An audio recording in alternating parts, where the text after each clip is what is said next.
dia, meus amados irmãos, que a graça e a paz, vindo da parte do nosso Deus e da parte do nosso Senhor e Salvador Jesus Cristo, esteja em cada um de nós hoje e sempre, nos fazendo sempre crescer e prosperar no conhecimento, na graça maravilhosa do nosso Deus, até que atinjamos a estatura de Cristo, o homem perfeito, como diz o apóstolo Paulo, lá em Efésios 4:13. Então, amados, vamos dar continuidade aqui à nossa lição semanal, nossa lição bíblica diária. A lição desta semana tem como tema a vantagem do religioso. Será que o religioso tem alguma vantagem em relação ao gentio, ao leigo? Será que tem? Paulo, nós já vimos no início da semana, que Paulo disse que a única vantagem que ele tem é justamente a questão dele ter a palavra de Deus, dele ter a lei de Deus. Ele chama a palavra de a lei, o termo lei, Torá, a escritura. Essa é a vantagem de ter a escritura na sua própria língua, e nascer já em contato com essa escritura, diferente do gentio, diferente do leigo, que nasceu diante de uma cultura distante. Ele usa até o termo grego aqui, Os gregos ficavam lá na Europa, na vizinho, dentro da Europa ali, e esse povo estava ali no Oriente Médio, ali, nas terras ao entorno de Israel. Então, são culturas distintas, Portanto, amados, dando prosseguimento aqui à lição, só lembrando que ontem, na segunda-feira, Paulo faz a seguinte pergunta aqui, que concluiremos então? Estamos em posição de vantagem? É a pergunta que Paulo fala. Veja que Paulo diz assim, estamos. Veja que ele se coloca no meio como parte integrante dos religiosos judeus, dos religiosos cristãos. Ele se coloca no meio ali, Estamos. Ele está dizendo também, eu também tenho alguma vantagem? Já imaginou Paulo como um apóstolo? Paulo sendo um apóstolo, um instrumento de grande poder, nas mãos de Deus, de grande poder para a salvação dos seres humanos. Paulo está dizendo que não tem nenhuma... Ele vai dizer assim, vamos concluir o quê? Estamos em posição de vantagem? Olha, ele vai dizer, não. Ele vai exclamar, não estamos. Olha que coisa, Já demonstramos que tanto judeus quanto gentios, tanto os religiosos quanto os leigos, estão debaixo do pecado. Olha que coisa, Ou seja, estão sendo oprimidos pelas consequências do pecado. Inclusive Paulo, que é honesto, que é humilde, não tem medo de reconhecer as suas debilidades, vai até tornar público a sua dificuldade. Eu tenho um espinho na carne. Olha que homem humilde, Paulo deveria ser o exemplo de todo e qualquer pastor, todo e qualquer líder, todo e qualquer religioso que vive hoje. Porque o religioso de hoje ama dizer, eu tenho o título de pastor. Às vezes aquele título ele nem merece, Às vezes o seu testemunho desonra. Às vezes ele nem sabe o que é ser pastor segundo a espiritualidade da Bíblia. Ele não sabe o que é ser pastor, porque na cabeça dele ser pastor é ter um cargo, ter muito dinheiro, se tornar rico, vestir um terno muito bonito, falar bem, ser eloquente, ser servido pelos irmãos da igreja, Completamente equivocado, não sabe nem o que é ser pastor, Pastor é uma função de sacrifício, de serviço, de sofrimento, de padecimento para que os irmãos vivam bem enquanto você passa dificuldade. Esse era o Paulo, da Bíblia, é da Bíblia. Se alguém tiver dificuldade para entender, me peça os versos que eu coloco aqui, a grande quantidade de versos provando cada palavra que eu estou dizendo. Portanto, amados, é o que Paulo diz. Continuando nesse raciocínio, na pergunta 5, diz assim, que outra verdade conclusiva coloca todos os homens na mesma carência. Todos os homens colocam ali no mesmo prato, no mesmo cenário, na mesma condição de carência, Vamos ver aqui. Romanos capítulo 3, versículo 10 e 11 diz assim: como está escrito, não há nenhum justo, nenhum sequer. Não há ninguém que entenda, ninguém que busque a Deus. Aí agora você pode, obviamente, como estudante, se questionar. Peraí. Se Paulo está dizendo que não há ninguém que entenda a Bíblia, por que ele está explicando a Bíblia? Como se entendesse a Bíblia. Como é que Paulo está explicando essa doutrina se ele não entende nada? Se ele está dizendo que ninguém entende a Deus. Paulo está dizendo que não tem ninguém nesse mundo que entenda a Deus. Paulo está dizendo que não tem ninguém neste mundo que busque a Deus. Claro que não. Paulo se ele tivesse, ele estava mentindo, porque eu busco. Você que está me ouvindo, muitos de vocês buscam a Deus. O que é que Paulo está dizendo aqui? O que ele está querendo dizer com isso? Veja que Paulo sempre usa uma linguagem espiritual, profunda, que o homem tem que ter discernimento para entender, senão ele vai se tornar um crente contradizente ou fazer de Paulo um sujeito bipolar, contradizente, maluco, que diz uma coisa aqui e diz ali na frente, né? Paulo está querendo dizer o seguinte, ó, não há nem um justo sequer, não há ninguém que seja justo pela sua própria força, pela sua própria condição moral, ética e espiritual. Não há ninguém. Paulo está dizendo que não tem nenhum homem justificado por Cristo, que se arrependeu, confessou o pecado, foi purificado, lavado no sangue de Cristo, redimido e se tornou uma nova criatura. Paulo não está dizendo isso, não. Paulo está dizendo que não há nenhum justo por força própria.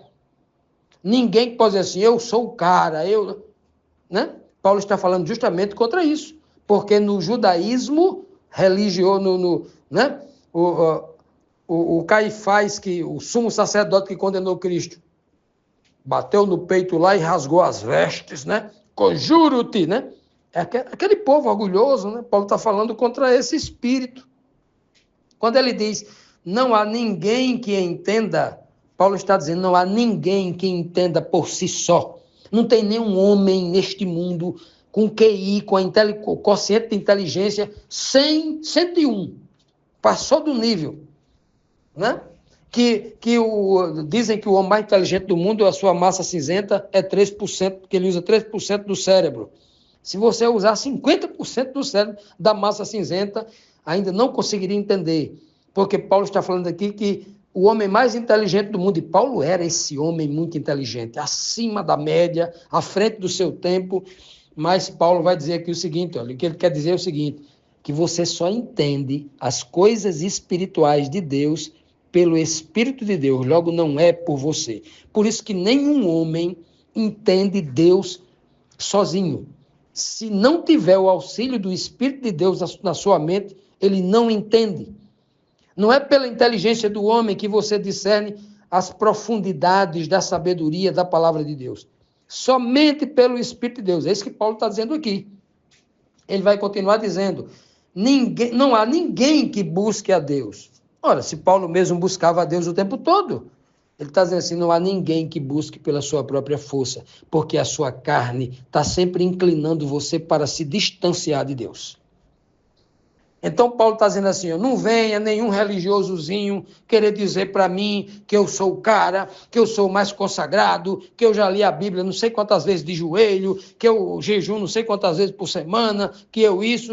Até Cristo conta uma parábola dessa, que chegou um religioso ali, metido a bonzão, chegou lá e falou assim, batendo no peito, eu jejum tantas vezes, não sou igual esse samaritano, esse publicano aqui do meu lado, né? Aí Cristo contou essa parábola. Aí o coitado do publicano de longe dizia assim, não sou digno nem de chegar ali perto, sou digno olhando para baixo, não olhava nem para o céu, né? Indigno. Aí Cristo falou, quem foi que desceu dali justificado? Porque não estava ali pela sua própria força, pelo seu próprio orgulho. Hoje nós temos um grande desafio, que é desconstruir essa igreja que aí está, evangélica, montada pela maioria de homens, líderes religiosos, montado no orgulho, a maioria desses aí cobiçosos, só pensa no dinheiro, cheio de buscas pessoais, estão em completamente desarmonia com o Evangelho de Cristo, com o Evangelho de Paulo, com a Bíblia toda. E Paulo traz isso à tona. Paulo tem coragem de trazer isso à tona. Eu nunca vi um homem tão atualizado, escrevendo coisas espirituais tão atualizadas como o apóstolo Paulo. Continuando, amados, vamos aqui para a sexta pergunta, que diz assim: por que não há nenhum justo, segundo a palavra que Paulo disse, né?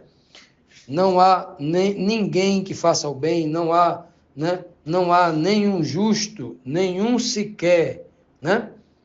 Não há nenhum justo, nenhum sequer, não há ninguém que entenda, não há ninguém que busque a Deus. Foi o que lemos aqui no texto anterior, né? Por que não há nenhum justo?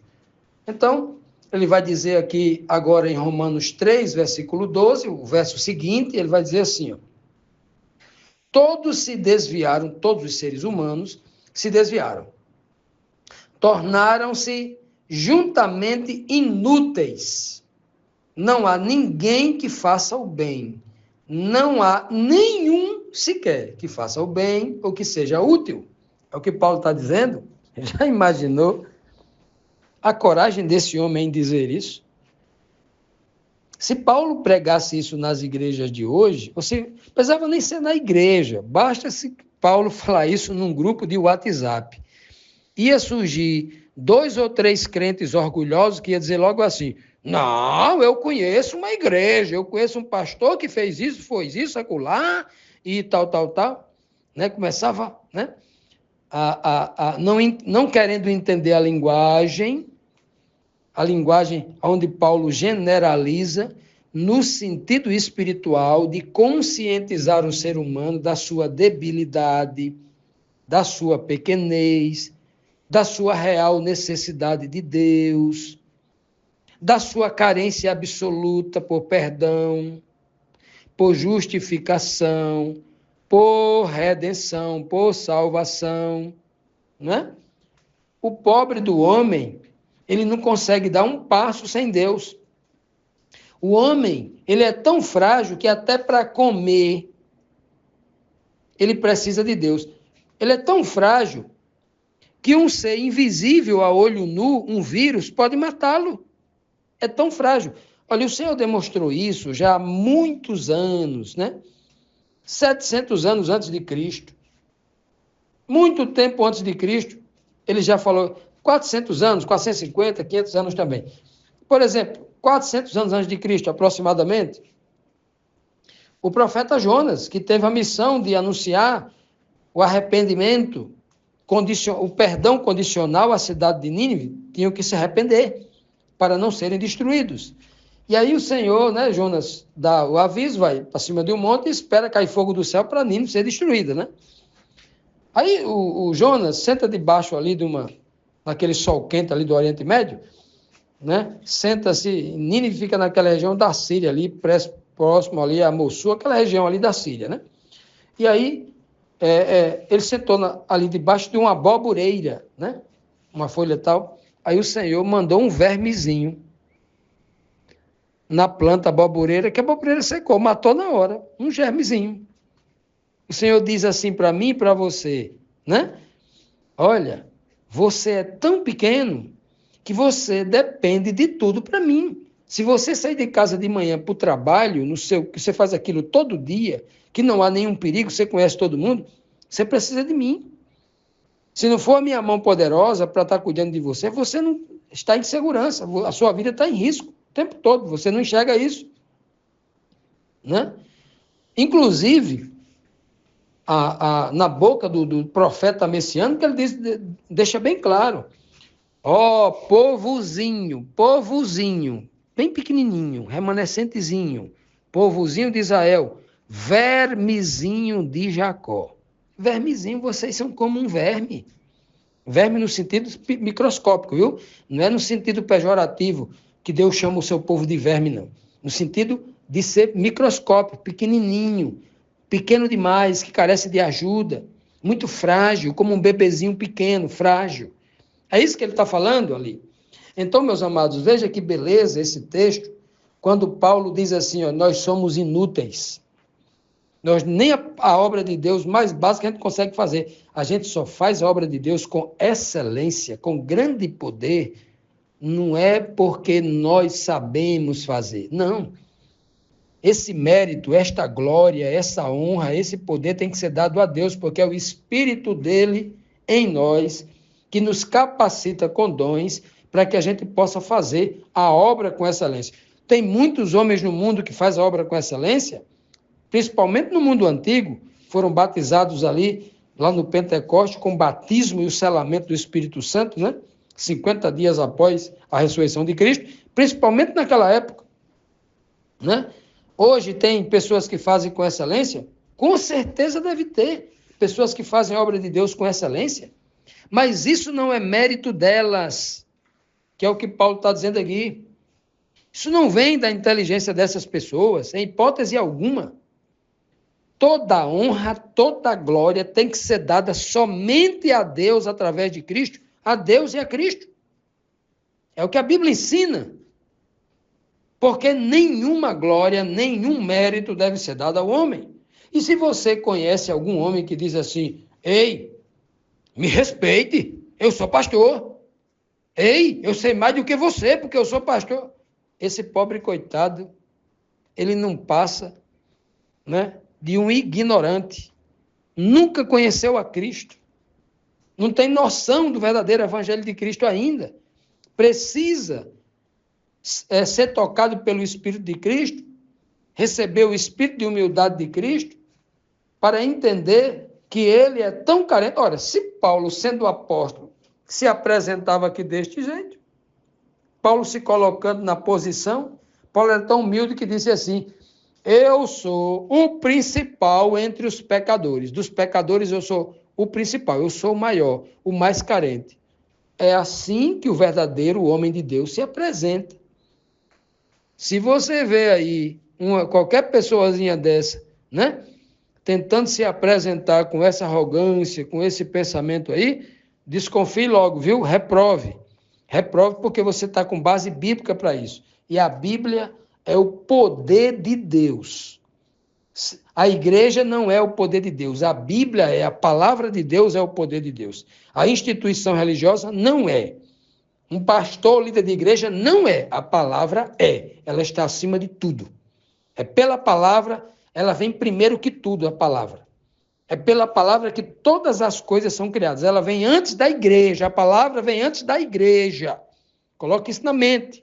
Porque tem muita gente torcendo o texto aí para tentar oprimir e dominar sobre pessoas, né? Vamos lá. E aí, Paulo concluindo aqui o verso, né? Não há ninguém que faça o bem. Realmente não tem ninguém que saiba fazer o bem por si só. Por isso que o jovem rico chegou para Cristo e falou assim, bom mestre. Aí Jesus falou assim, por que você está me chamando de bom? Bom só tem um, meu Pai, né, que está nos céus, só tem um. Se você está dizendo que eu sou bom, você está reconhecendo que eu venho da parte dele. Que ele colocou a bondade dele dentro de mim, esse dom maravilhoso do amor, e que eu sou dele. Que o Pai está em mim, que eu tenho autoridade, sou enviado dele, sou o Messias, etc, etc. Então está tudo implícito nisso, nessa fala de Cristo, né? Então, isso fica muito claro e evidenciado que se a gente faz alguma coisa de bom nesta terra, não é mérito nosso. Esse mérito é de Cristo, de Deus que através de Cristo chegou até nós.